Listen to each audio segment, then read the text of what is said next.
Now, last week you may remember that God's special people, the Israelites, were camped in the wilderness, outside the promised land of Israel. And do you remember that Moses sent in 12 spies to check out the land? But when they came back, 10 of the spies got scared and said, "We can't go into the promised land. It's full of giants, great big, enormous men. We can't live there." Only Joshua and Caleb said, No, it's a good land, clean water, lovely fruit, and all good things. If God is on our side, there's nothing to be afraid of. But the people were too afraid, and poor old Moses got upset, and then God said, "Right, after all the things I've done for you, and you're still not trusting me, so none of you will go into the land. Only your children, when they grow up, will go in. All the rest of you will stay in the wilderness for another 40 years until you have all died, all except Caleb and Joshua, because they trusted me." Well, 40 years later, when Moses had also died, Joshua was the new leader of the Israelites. And there came a time when God said to Joshua, "Now is the time to go into the land. You and all the Israelites must get ready to go." So Joshua spoke to the people. "You've got 3 days to pack up your tents, pack up your possessions, and get your animals ready. Then we are going into the promised land."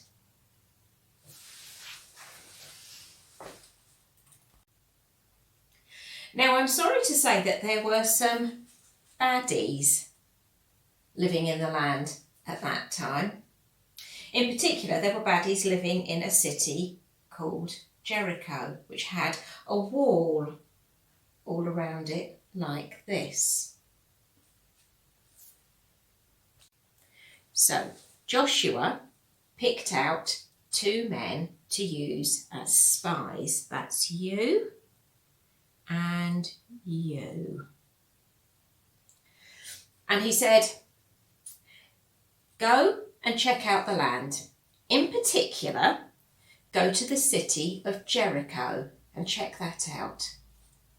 So the spies crossed the Jordan River and made their way towards Jericho.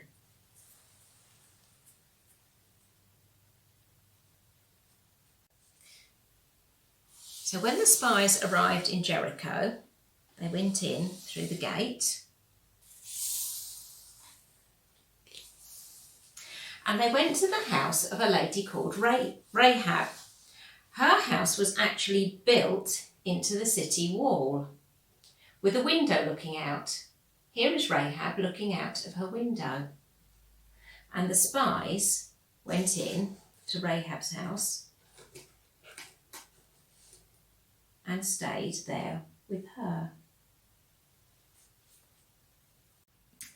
Now the king of Jericho heard about this and he wanted to catch the spies.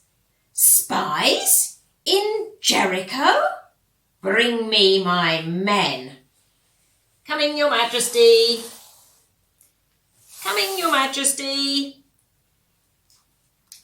Good. Right. I've heard that there are spies in the city. Go out and find them. Bring them to me. So the king's men hurried off to find the spies. Well, Rahab heard about this, so she decided to hide the spies. Quick, the king's men are looking for you. You'll have to hide. Come with me. And she took them up onto the roof of her house.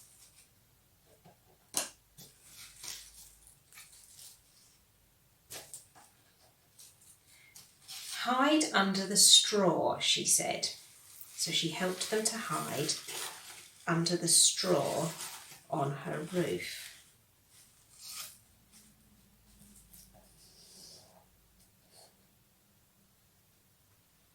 Well, the king's men found out that the spies had been to Rahab's house, so they searched Rahab's house. Hunt the spies! Hunt the spies! But they couldn't find them. Bring out the men who you have been hiding in your house. They are spies, they said to Rahab. Oh, said Rahab. Well, yes, they did come to my house, but when it started to get dark, they left before the city gate was shut, and I don't know where they went after they left. So the king's men went out of the city gate.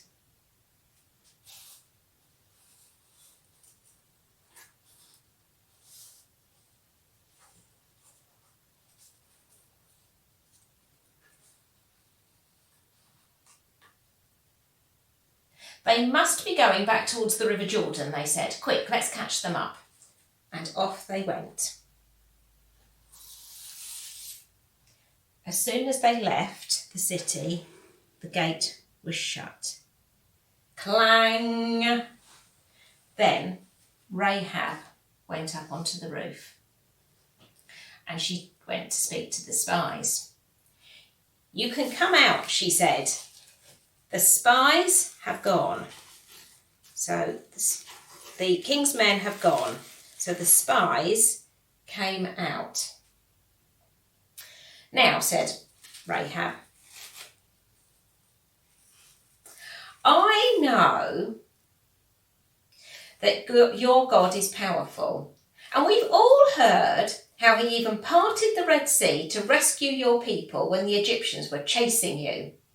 Now, as I have helped you, please would you help save me and my family when the time comes?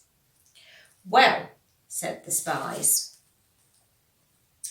if you don't tell anyone what we're doing, we will make sure that you and your family are safe when we come to take the land that God has given us. All you have to do is make sure that your whole family is in your house and then tie a scarlet cord at the window. That will be the sign that you are trusting the Lord God and your whole family will be safe. I will do that, said Rahab. Now, I will help you to escape, and you must run and hide in the hills for 3 days until the king's men have gone. Then you can cross back over the Jordan River and go back to your people. So, Rahab took them back downstairs.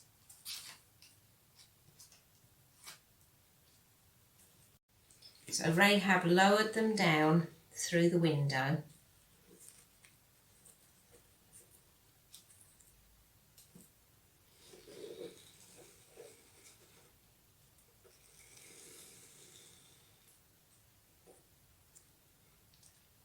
And they went off into the hills to hide.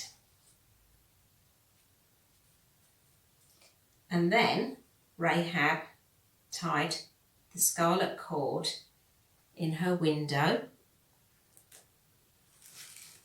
just as the spies had told her to.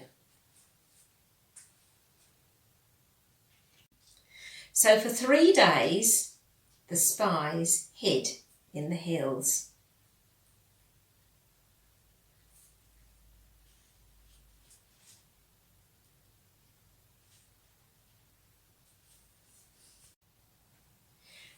Then they went back across the Jordan River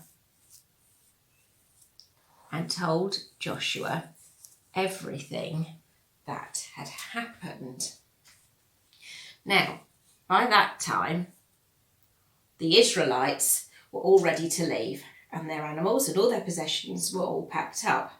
Now, the priests had to go first, and they had with them a special box called the Ark of the Covenant, and inside the Ark of the Covenant were the 2 stone tablets where Moses had been given the 10 Commandments by God, and they were very precious, so the priests were a little bit worried. Well, how are we going to get that across the river without getting it wet?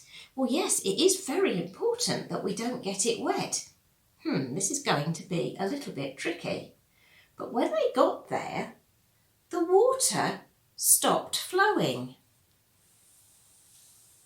And it stopped flowing for long enough for not only the priests, but the whole company of Israel and all their animals and all their possessions to cross into the land of Israel on dry land.